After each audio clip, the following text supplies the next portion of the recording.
Hello, I hope you're there.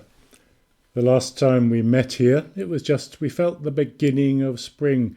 There were gentle breezes and soft sunlight, and you felt really the year was coming along. One of the first signs of spring, of course, is supposed to be the coming of the cuckoo, and I wonder whether you've heard a cuckoo yet.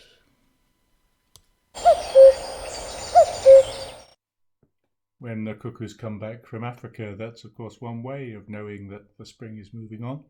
Another's the weather. When May becomes windy and then it moves into June and it becomes wet. And that's the way summer develops out of spring. We're not quite there yet, but yet another way in which the seasons move on. And I've been telling you about this ever since I started these Zoom things. By the way, it's what happens in the field next door. Remember, I was expecting the farmer to come and plough the field. Well, he didn't. He brought along his tractor and he turned the soil over with it. If you look at it carefully, you can see the way the soil changes colour as he turns it over. And then having turned it over, he brought in a harrow. A harrow is something that breaks the soil up.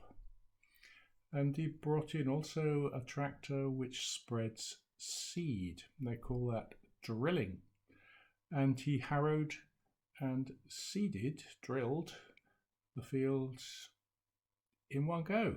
2 tractors working side by side. I'm sorry that this film is so poor. I think perhaps I was a bit excited and my hand shook and it went all over the place. But there you are. You can see that he's planted his seeds now. He didn't plough the field because he's putting in a different crop. It was maize. It's not going to be maize, it's going to be something else, and I'll tell you what that is in due course. But none of these things is what I'm actually supposed to be talking to you about now, so I better get on with it.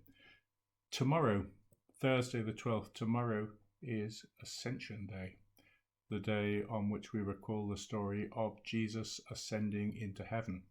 Happened 40 days after Easter. As you remember, he'd been with his disciples for 40 days after he rose from the dead, telling them what was going to happen, eating meals with them, prophesying, sharing his life. But then the time came for him to go. They went out to the Mount of Olives, which is near Jerusalem, just about half a mile away from the temple.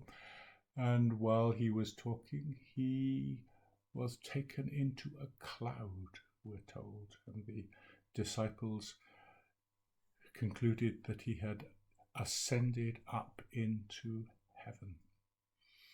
Now they believed, of course, that heaven was directly above us, was only just perhaps a few hundred meters above where we are now. It was where the gods lived.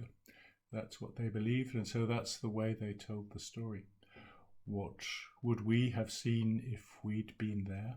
I really don't know. Would he have seemed to go upwards? I don't know. Would there have been a cloud? I don't know. We weren't there. We can't tell. But what we know is that something happened, something very strange, and this is the way in which they described it. I'll read it from the Bible, from the Acts of the Apostles.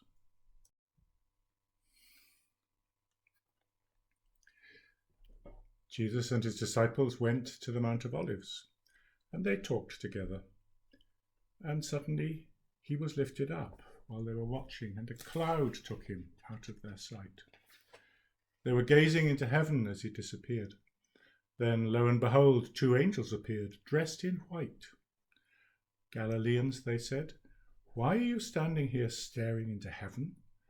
This Jesus who has been taken from you into heaven will come back in the same way you saw him go into heaven.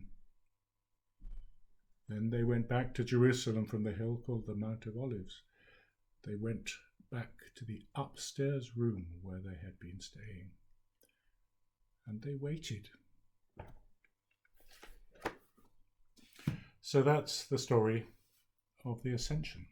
It's a strange story, and as I said, I'm not sure that we should take it literally that he really went up into the sky, though clearly that is how they felt they had to report it. And what does it mean for us? Well, what Jesus was trying to show us in all his life was that God's, in particular God, our God, was not like the God that the Romans and the Greeks and the Babylonians and the Egyptians imagined, who were strange, far-off beings who lived a long way away from us, up in the sky or at the top of mountains or whatever, and had little to do with us, except sometimes they intervened in ways which caused us harm. No, as far as Jesus was concerned, not only was God around us and within us and everywhere, in some strange way, humanity, us, people, human beings, were already touched with divinity.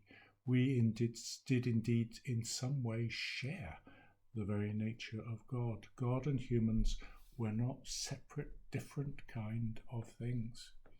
That's the message for us today.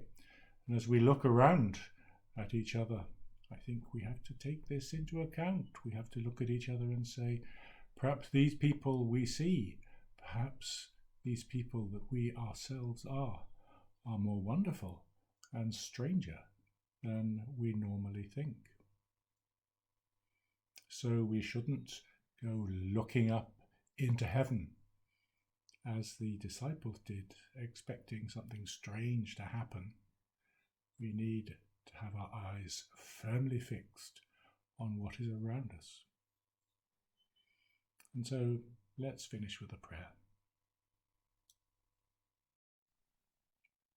Dear God, you withdraw from our sight that you may be known by our love.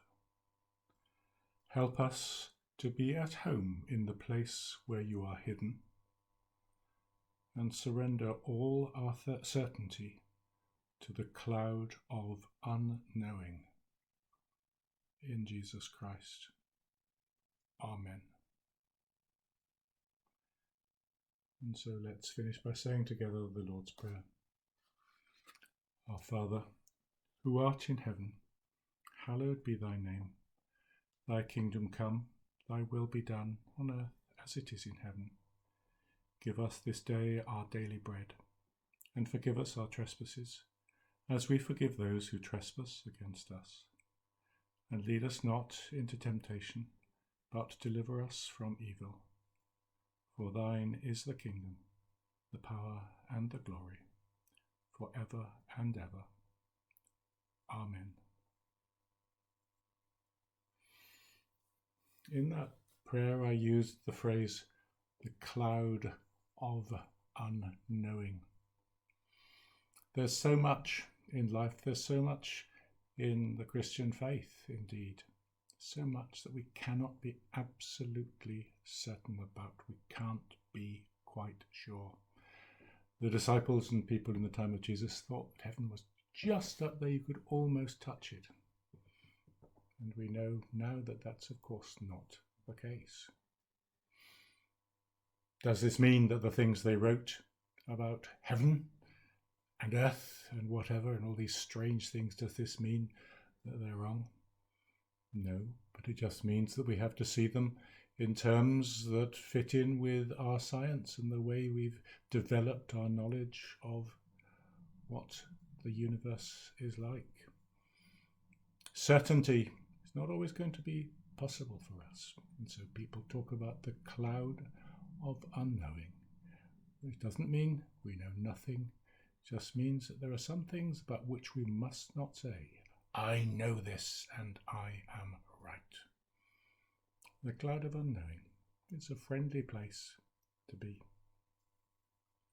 So, thanks for being here. Thanks for listening. I hope the rest of your day, the rest of your week will go very well.